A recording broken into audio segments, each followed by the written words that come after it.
भैया मैं ये जो बजा रहा हूँ ना, तो बस आप लोग का आशीर्वाद है। और मैं आप लोगों को मतलब जब भी आते हैं, एक बात मैं सबसे पहले आप कहते हैं, आप लोग हमारे लिए, आप लोग भगवान हैं। क्योंकि भैया आप लोग मुझे वोट देते हैं ना, मुझे सब्सक्राइब करते हैं आप लोग, तो मुझे बहुत मन में मतलब संतुष्ट होता है कि भैया लोग मुझे आगे कर रहे हैं, प्यार मुझे दे रहे हैं। ठीक है, तो बस आप लोग को मतलब हम आप लोग का हाथ जोड़कर यही विनती करते हैं कि मेरे भैया आप लोग मेरे मित्र हैं, दोस्त हैं। अगर ऑर्गन आप लोग भी सीखना चाहते हैं तो एक और चैनल मेरा बना है, मुन्ना बिहारी म्यूजिक, उसको सर्च कीजिए, सीखिए। और आप लोगों से हाथ जोड़कर मेरा विनती रहेगा कि मतलब मेरे चैनल को ज़्यादा से ज़्यादा मतलब सब्सक्राइब करें, शेयर करें, लाइक करें। ठीक है, तो लाइक शेयर आप लोग बहुत करते हैं, सब्सक्राइब भी करते रहिए, और मैं आप लोगों को नया नया वीडियो बनाते रहूँगा।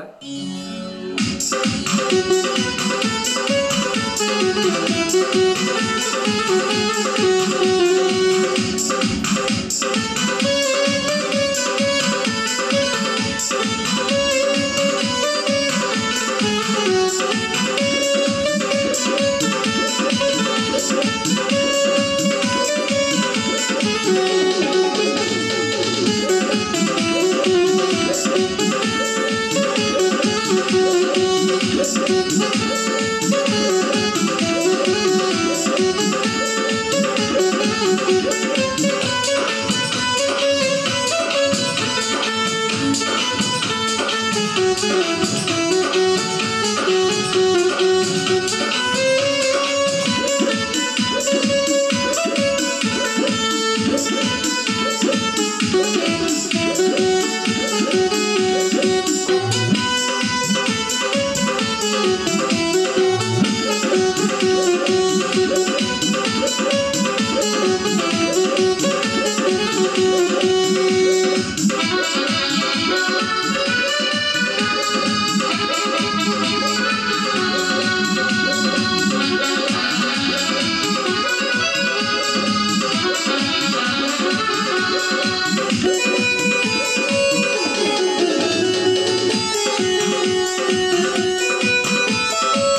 कोई भी प्रकार का दिक्कत अगर गलती होगा तो अपना भाई समझकर और अपने घर का सदस्य समझकर मुझे माफ़ करेंगे। और जय हिंद, जय भारत। आज के लिए बस इतना, और मेरे चैनल को ज़रूर सब्सक्राइब करें। Thank you.